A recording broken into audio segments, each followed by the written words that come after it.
Hello there, and welcome to the Kerbal Space Program. Now, you've all, well, most of you probably seen the TX-03, the little tiny plane I did, the little tiny little plane. Well, I get asked quite a lot to show people how to make small planes. How do I make that little plane? And can I show you how to do that little plane so you can make your own version of it? So, yes. So what we're going to do is I'm going to show you how to build the little plane. So, first of all, before we do that though, let's start with general mistakes people make when making planes and also how to make a plane. So, most people start, oh, I want one of them. That's a nice cockpit, I'll have that one. And then they go, well, you need fuel, don't you? So, I'll find the liquid fuel, there you go, liquid fuel, bump. And then I want some engines, so that's like 2 engines, that's nice and powerful, nice and fast. Oh, 2 engines. Okay. Well, engines, I want these. These are the faster ones. 2 of them. And then, what they do, then they go, right, I need wings. So they go, ooh, well, airplanes have 2 wings, don't they? They have, nah, maybe not that one. They go, airplanes have 2 wings, and then they look down and they find all the wings. Let's just find one that's actually appropriate. Let's just reduce that a little bit. There we go. Volume in my ears was a little bit louder. In case you're wondering, I have the music on because people kept saying to me, oh, you need to have music on in games. Music. Okay. So, let's have a look. We want sweat wing? No, that one there, sweat wings. So they go, okay, well, wings. Airplanes have wings like that. About there. And then what they do, then they have tail fins back here. Like that. So they have like 2 sets of wings. And then they have... then they have one of these. Ah, you see? That's what airplanes look like. Let's just put that there for a second. Get the center. Boop. Let me just move that back so it's in the right place. And then most people go, okay, that's what an airplane looks like. So let's look at landing gear on that. Boom. Landing gear. Nose cone gear. Ooh, got right foot first time as well. Nice. And then some medium landing gear for the wings. No, not that one. Them again. Thank you. And then you place these in symmetry. Bump. Bump. And then... Bump. There we go. Okay. So that's how most people go. That's what an airplane should look like. Now, let's just be the tester. XX1. So bring that to the runway and let's see how it performs, shall we? Now, anybody who's seen KSP before and played KSP before knows about airplanes. This plane is going to perform very badly. Very badly. But let's just show it off. Let's see what happens. Okay, so this is basically a bog standard plane over wings in the center. We got a tail. We got all the normal things an airplane has. Okay, so boom, immediately nothing. Everybody who plays KSP would have spotted that immediately. And the simple thing is, it's a jet engine. It says there, where you flame out, it hasn't got any air intakes. Okay? So number one, when building an airplane, it doesn't have to look like an airplane, but it has to have all the parts. Now you find the air intakes under the aerodynamics area. They are actually hidden in here. There's the shock nose cone and fuselage intakes and all these. Well, these are beautiful, but they only work on round fronted planes, which we don't have round fronted planes, so we need radially mounted ones. So now, radially mounted will be on the second page. There you go. We've got the old nozzle. Yeah, nozzle. The old-fashioned nozzle. You find them stuck underneath planes, skimming water and whatnot. And my personal favourite, the structural intake. These ones just look so nice. Just sort of tuck them in. I like to actually use these, and I like to place them just there, and then swing them back, so they sort of blend with the wing. I like that. Personally speaking. Now, they can become occluded, so you've got to be careful with that, where basically they don't work because something gets in the way. That'll be fine. Okay, now, this will go down the runway, because it's got air intakes, it's got power, it's got everything it needs. However, it's going to fly horribly. So, let's have a look. Let's show you how it flies, and we'll show you how bad it goes. Okay, there we go. Right, so it looks like a plane, it looks like everything's good. I mean, we've got all the fuel we need, so let's throttle up, SAS on, fire up the engines, there we go. So now we are moving. We've got nice flame effects, and we've got tail fin there, look at that, oh yeah. So, We're going down the runway. We are now passing 100. Let's pull up. We're not pulling up. Why are we pulling up? Huh? Well, we got that set to maximum. We're going really fast. We're starting to veer, and then off the end of the runway. Whoop, and then we're up. Okay, we're up. Gear in.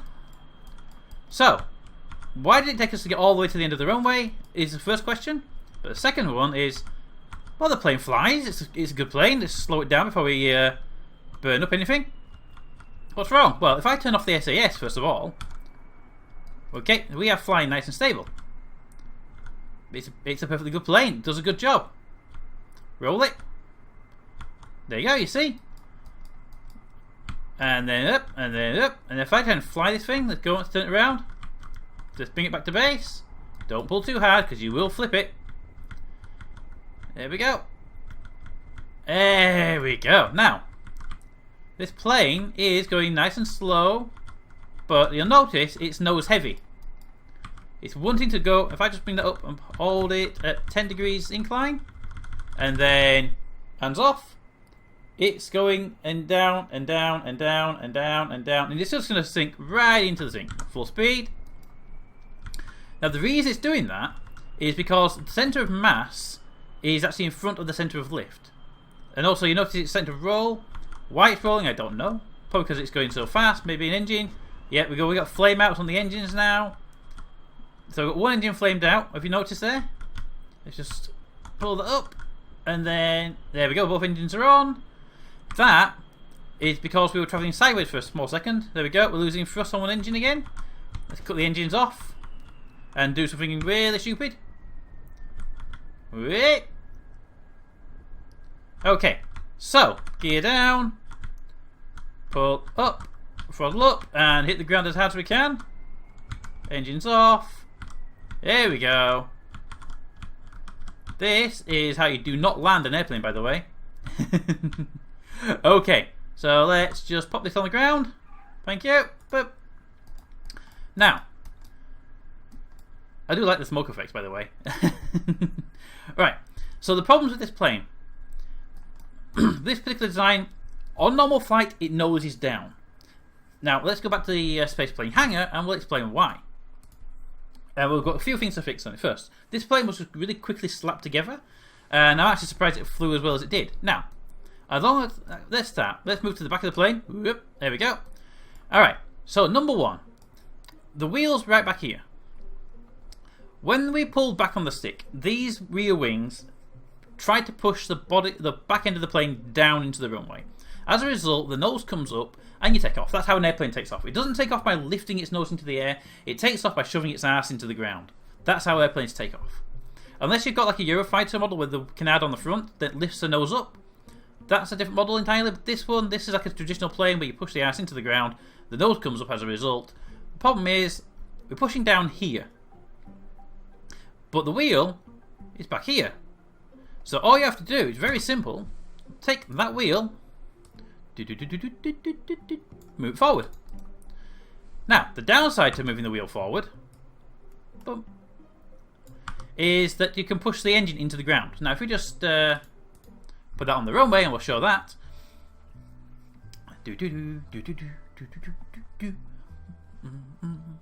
I do like the music. I normally have the music turned off, but everyone complains at me saying, you should always have music on in game. People put a lot of effort into the music in the games. Fine, I'll put music on in the game. Okay, so you're going to do the same thing here. We're going to throttle up, go full power, and what happens when I pull down on the wing? So we're going to get back to about 100 again before we do it, just to make sure we've got enough power to do this. 50, 60, 70, 80, and then pull up. And there.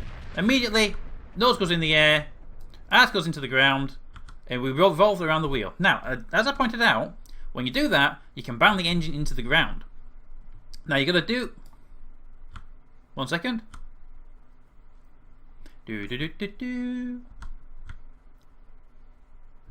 we go. I got rid of it.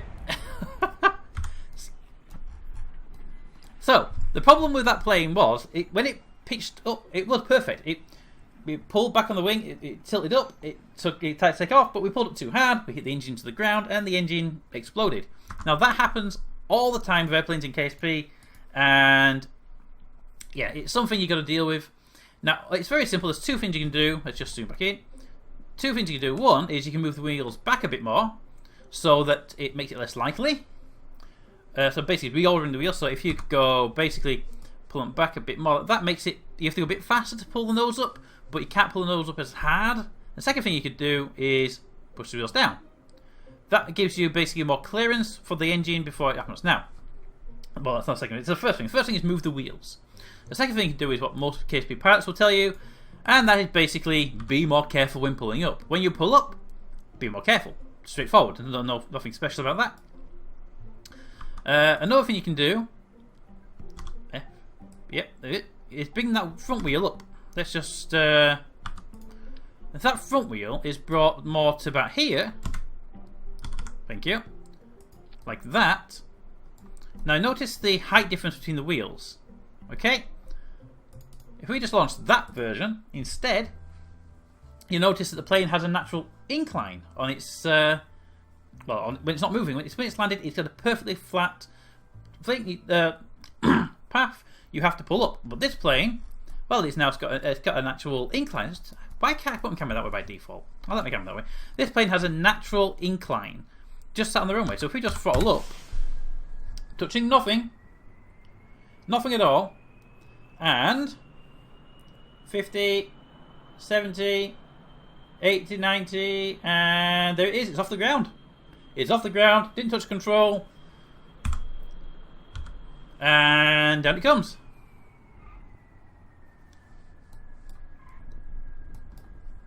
Yep, there you go. So, if you put the airplane with an incline, it will take off by itself. You don't even need to touch the control. It will naturally take off.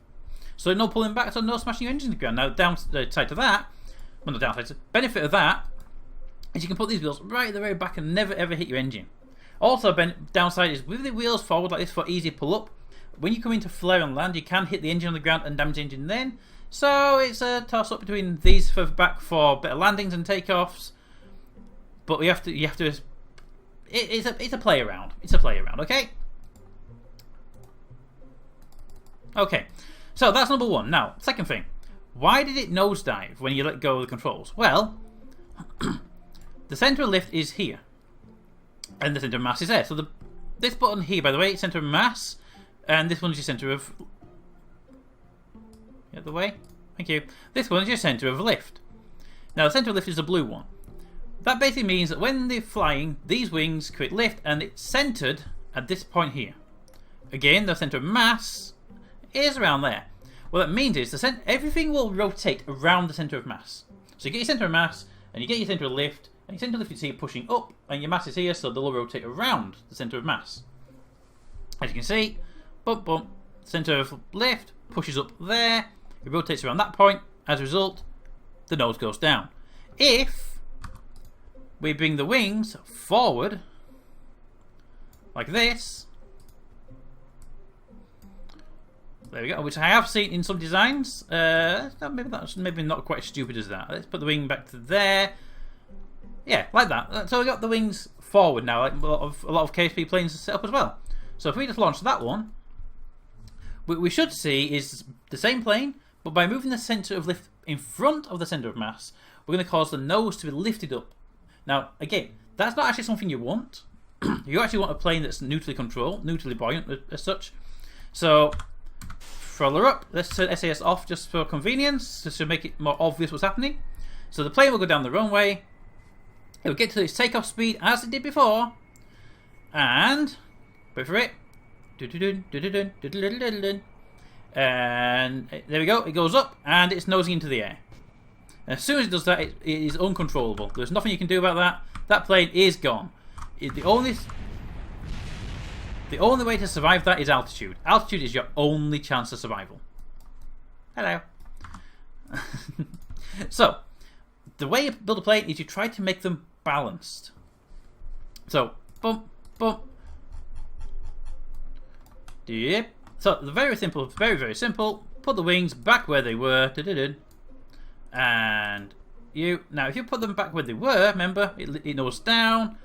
Put them like that, and it'll nose up. Now, what you're going to do is you want to get the crosshairs bang on each other. If you can get them bang on, well, we're very close there. I don't think this plane's going to be evenly done. Let's just slightly tweak that forward. There we go.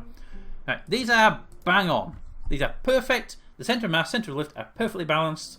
And what that means is this plane, when it takes off, should remain very stable. Now, it's all about angle attack as well and stuff like that. So we'll just get it in the air and we'll show.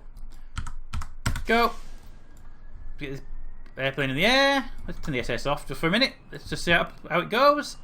Da-da-da-da-da. 60, 70, 80, and then we'll throttle down. Okay, there we go. Now, if we get this work, up in the air. Gear.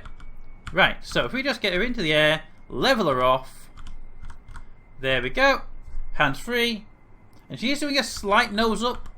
That'll mostly be speed and... let's just get that SAS on for a second. Let's just stabilise the flight. Now you notice how she's very, very sensitive. She's very sensitive because she has these big control surfaces at the back. Let's go to narrow mode. There we go. Okay. We have a slight nose up attitude. Let's just level that off. There we go. And SAS off. And she wants to nose up. Most likely lift based issues. I haven't balanced this plane as much as I thought I had done. Okay. But there you go. She's relatively stable. Just needs a little tweaking on the altitude, on the flight. But what happens is, as you burn fuel, your centre of mass moves backward. Now if we go back to the... Let's just 1 second. Flip. There we go. I want you to do that for fun of it. Now, it's so much easier to flip a plane in the newer version with 1.04. Big difference. It's much easier to flip a plane. The TX-03, for example, was very hard to stall. Now, this plane is ever so slightly... Yeah, that's why it was nosing. It's ever so slightly out, but I can't do about that. It's just out by a minuscule amount. You can see it. It's slightly in front, so that's why it was nosing up ever so slightly. It is a matter of perfect balance. It's very hard to do. I mean, that would probably be better there, but it's a minuscule amount. Anyway, all the body produces lift. If you put the nose up, you get massive drag, and that's all sorts of stuff like that to worry about. Anyway, as you start flying, you burn for your fuel. As you do, let me get rid of the fuel. See? As you burn for your fuel, the centre of mass will move away from the fuel tanks. So if you drop all the fuel from these tanks and have all the fuel in that tank, you see, as it burns for your fuel, it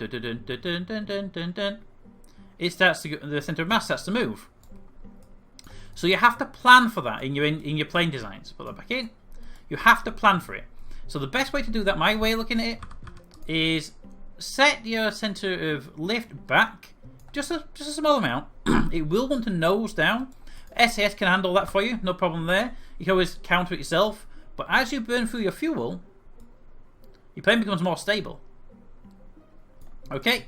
It is literally as simple as that. Now I'm just going to put that back forward a little bit. It depends on how long you plan to fly for and everything else. Now, there is another way around that, and that is to make sure all of your fuel tanks are at the centre of mass. So you build your plane without fuel, find the centre of mass, bump, stick a fuel tank right there. That way, as the fuel drains, you see, and there are different ways of doing that. You can just ballast the weight out and monoprop and take the oxidizer there and just whoop, be gone with the oxidizer, be gone with that fuel there. That is almost centered. You could just move stuff around. Basically, you just shift the weight around. Now, another problem we were having is while we were flying at full speed on the first flight, this engine flamed out, even though this one was going at full power.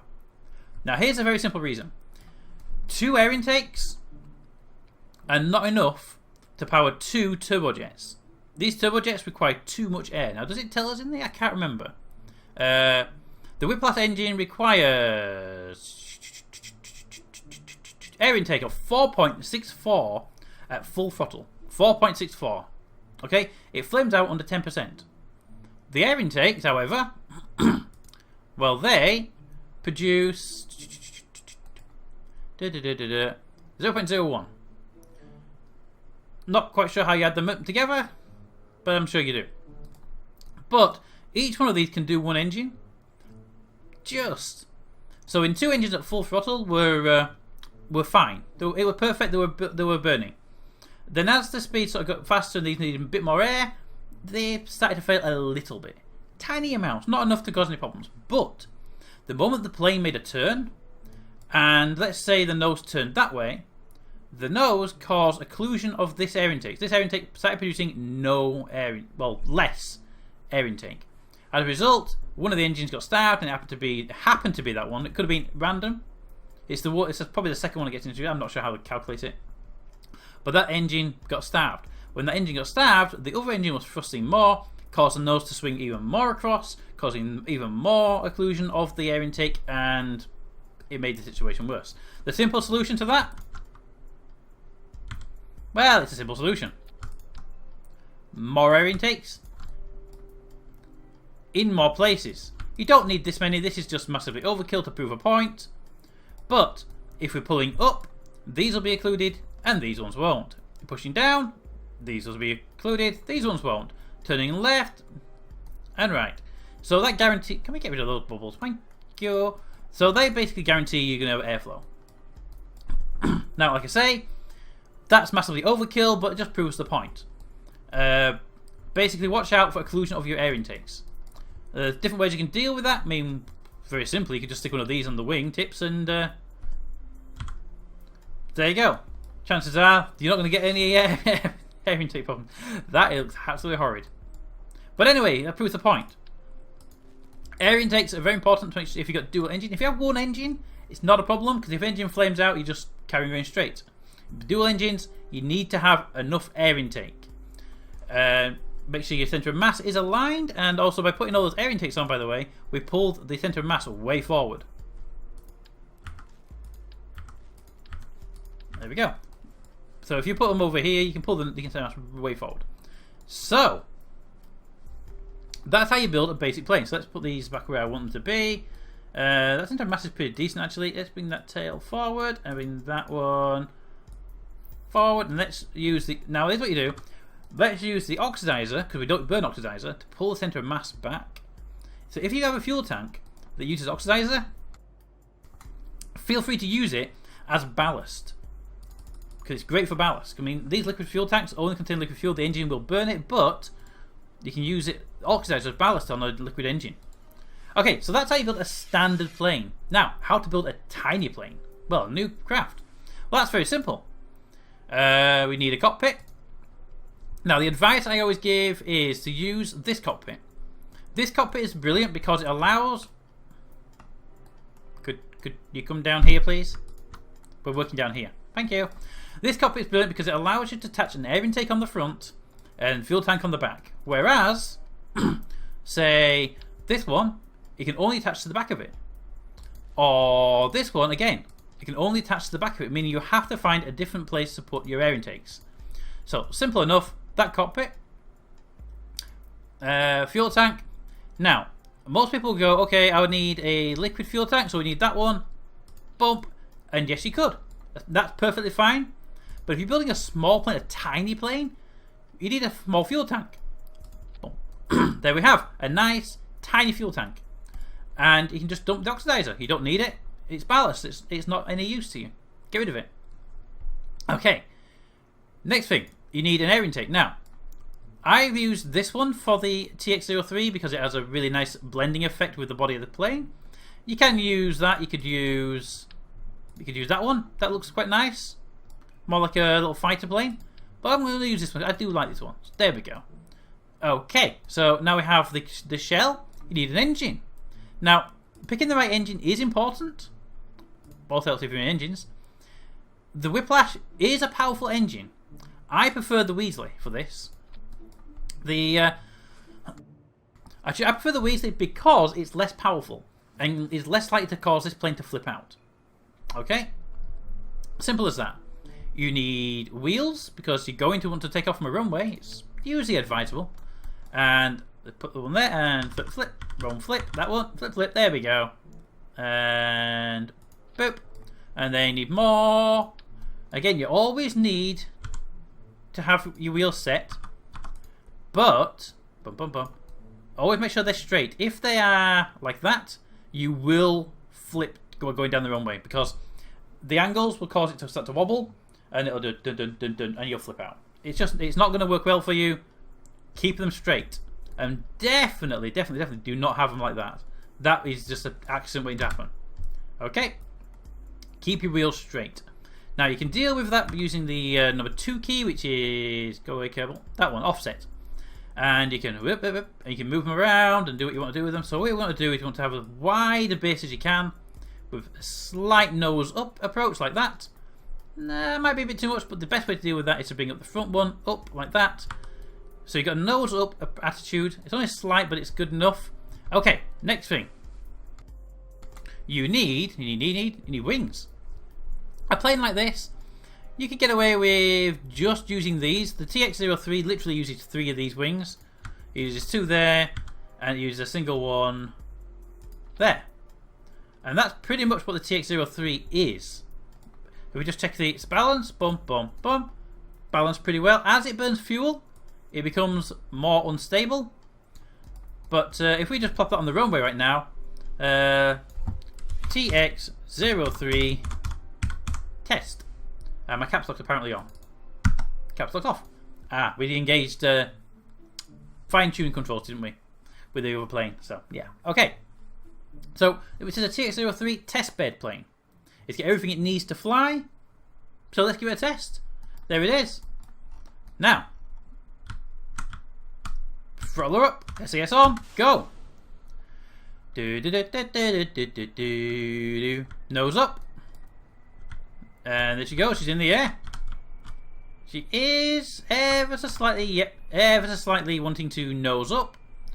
Be a slight lift issue most likely on the wings. Let's just bring up the, I think it's F12. Yes, there we go. So you can see the wings are doing their job just nicely. So we just roll and pull, and there we go. We stall her out. Because this is a small plane, she does want to stall very, very easily. On top of that, the 1.04 does make it stupidly easy to stall something like this. And finally, we are going quite slow. But this plane always wants to stall. And at high speeds, it wants to flip very, very much. Here we go. Try and fight the stall. Nose wants to go up naturally. And boom. Now, the 03, with its small size, is very, very susceptible to flipping. Especially 1.04. It just wants you to go for it. Now, if we bring up bump and bump, the way to deal with that initially is just pull the wings back a little bit. Thank you. It will give you a little bit more stability on the initially, and it will become more and more unstable as you get faster or as you burn through your fuel. Yeah. Okay, so that means that it has a slight nose down attitude, but it does help with stability a little bit. There you go. Now, the thing to remember, when you pull back on the stick, you actually change this. The actual 2 of them, please. When you pull back on the stick, you actually do change the way they operate. So when you pull up, you actually shift the center of lift forward or back, depending on up or down. So it does actually shift, but that's because these are control surfaces that happens. Now, here's the other thing. You'll notice, if we just put it back in the runway, that there was a slight issue with the way the wings performed when we pulled back. Let's have a look. Alright, so let's just go and press up. Now I'm pulling back on the stick to take off. As you can see here, up and up, but yet the flaps are going down. This is a bug in KSP. It's something you should be able to deal with, but you really can't. Now, what that is, if the wing is attached in front of the center of mass, boom, which this wing is. So we just take the wing off for a second. Now, if the wing, which is attached, like, see where my cursor is, that's where the wing attaches. It attaches where the cursor is. See if I click on the very front of the wing, it jumps to my cursor. It attaches to where the cursor is. If it's attached here, which is, one second. Thank you. If I attach it there, which is ideal spot, the wing is actually attached in front of the center of mass, although its center of lift is over back. It's kind of confusing. But that means that when the control surface is utilized, it is treated more like a canard than like a wing. So when you pull up, it'll push down, and vice versa. Which is fine if it was like the front of a big plane, but on a small plane where it's the primary wing or it's a or it's an aileron attached to a primary wing, that's the problem. And it's a bug in KSP because you don't want it to do that. Now what you can do is go, oh, pitch, boom, pitch, wrong one, deploy, inverted, invert. Now the problem with the invert command is it's kind of confusing. We just inverted the controls, so logically, if I pull back, nope, ignores me.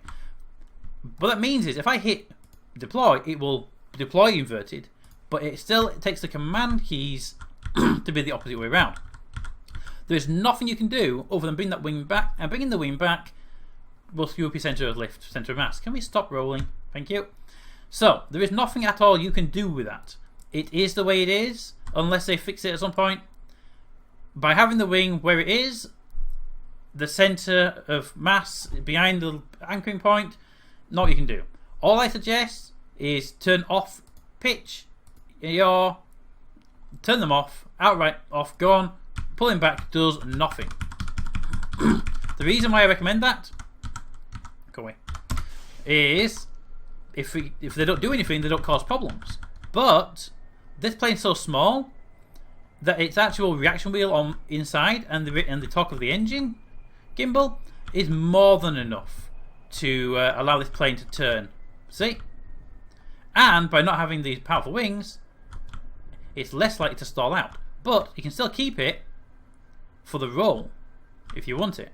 Again, just right click, turn off the things you don't want, turn off the roll. You still have the reaction wheel. See how slow it turns? Turn it back on again, turns a lot faster.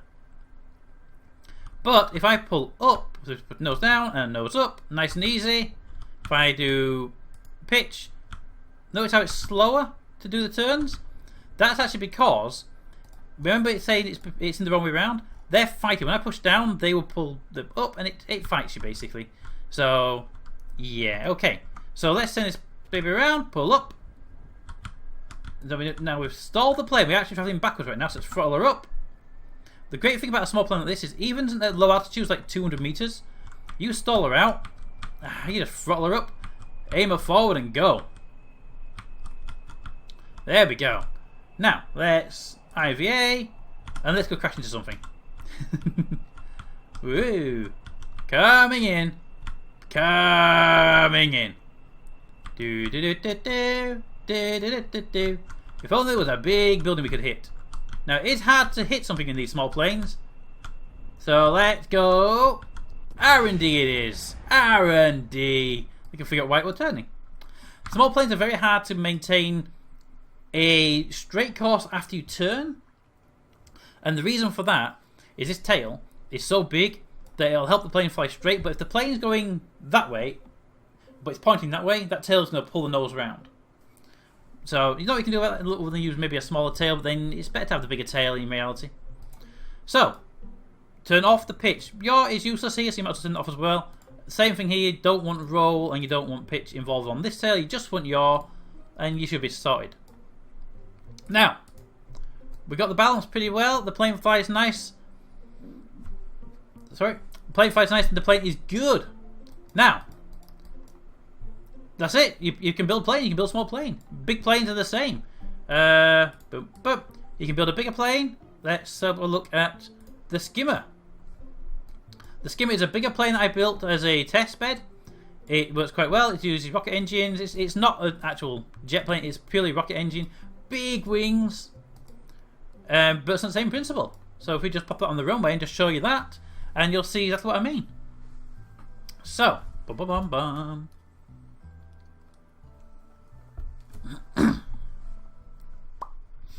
Alright, so the big planes like this, when they throttle up, they go the same, run down the runway, pull up on the flaps. Now, there you go, no engines, to very little speed to get that nose in the air.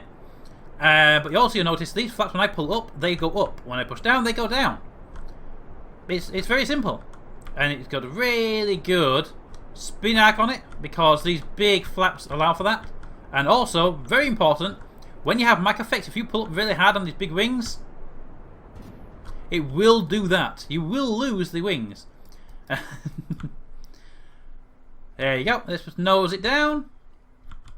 Now, I can hear the engine firing. Oh, you're back there. Hello. Goodbye. Hello, what are you? Something. Pull up. Nosedive and whack. And there we go. So the big planes have the same problems as small planes. You still got to balance the centre of mass, centre of lift. And if you actually look at this plane, it flew really well. There you go. Its centre of lift is behind its centre of mass. It is designed like this because as it burns through its fuel, it becomes more unstable. It's a test plane to prove a point. It will fly stable. It will fly well. And I'll always want to nose down, but that's fine on this particular model. Now, let's have a look. One more plane. Not that one. That's this is a plane I've been working on as a test. I have yet not got it to truly fly, but I wanted to make something massive. In fact, there for fun. Before we go, let's fly it. Everyone wants to see it, don't they? Okay, so. I haven't flown this one in absolutely ages because it is a test plane and it was to test a massive fuselage design. Yeah. Okay. Brakes on. SES on. Begin the throttle up of the jet. This is actually a gliding plane.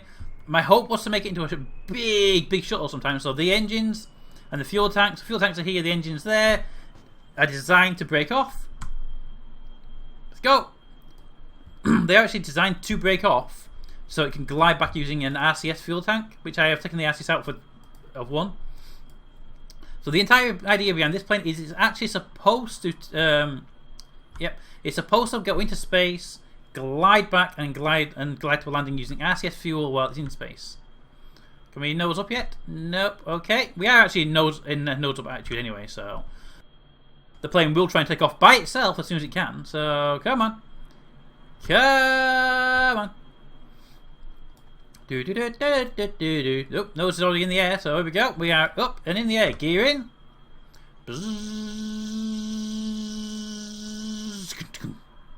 Alright, nose up, up, up, up. So with this plane, let's just whoop. It does because of these big flaps, it does a lot of oscillating. Now, I'll just hold it up.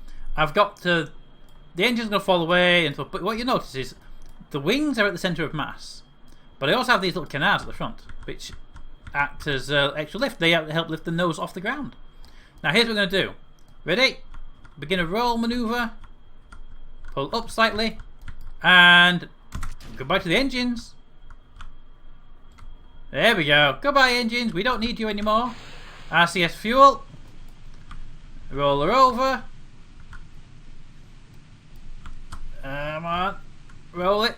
Roll it. Up, up, up, up, up, up, up. So you see why I don't fly this plane? It's got a lot of stuff to be done. It does fly. It flies pretty well. I haven't landed it yet because it tends to break up. It's so big and unwieldy. Beep. Do we have any payload in here? I don't think we have a payload in here. But this is actually 3 large empty cargo bays. So you see why I want to play it. It's sort of a bit like the Swan for design. Yeah, it's a bit like the Swan. She glides really well. I mean, she's flying on RCS fuel right now, but she does glide. Let's just bring her in for the landing. Gear down.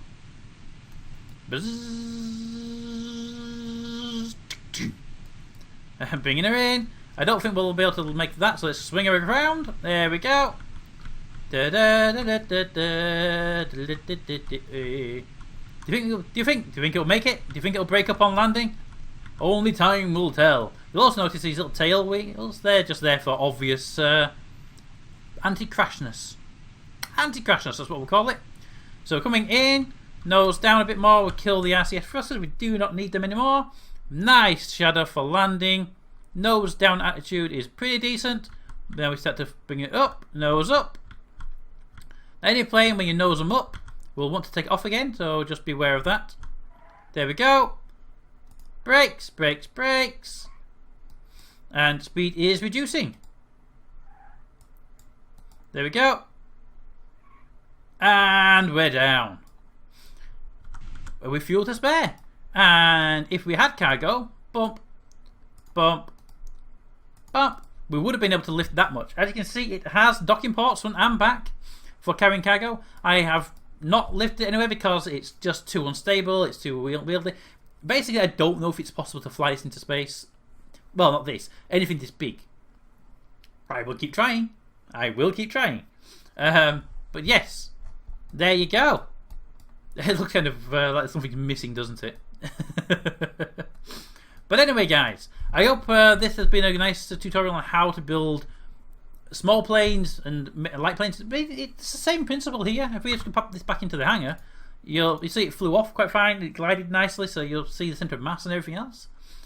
Bump, bump. There you go. See, same rules apply.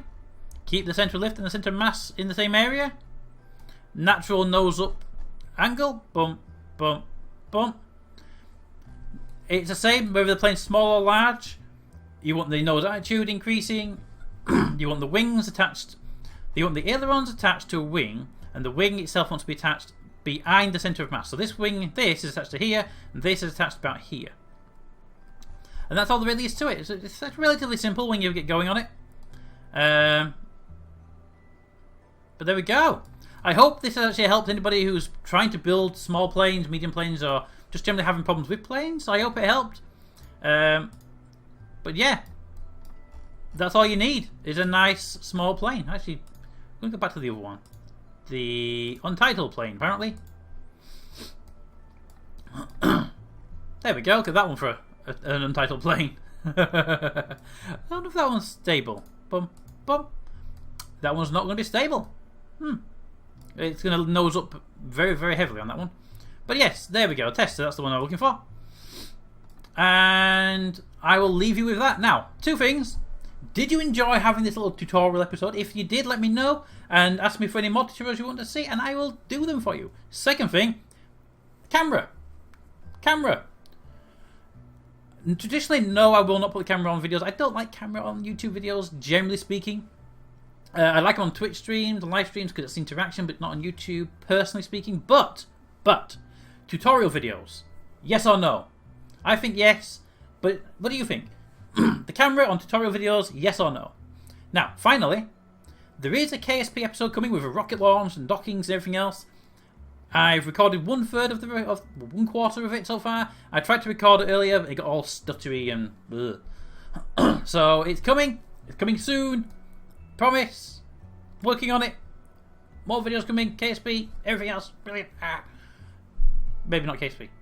Things are coming. Anyway, guys, I will see you later. Let me know what you want to see. Any more tutorials. Even if it's not KSP, it could be any other game. If there's a tutorial you want to see and I played the game, or if it's in my Steam account, but you can find what games I've got in my Steam account by going to the website, taylorsnet.co.uk. There is a link in YouTube somewhere.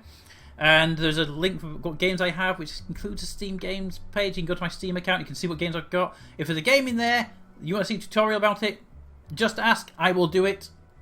No problem at all. Anyway, guys, I will see you next time, and I will leave you with the sign off. Comment in the comments, thanks for watching, and we'll see you next time. Now to go blow up some Kerbals.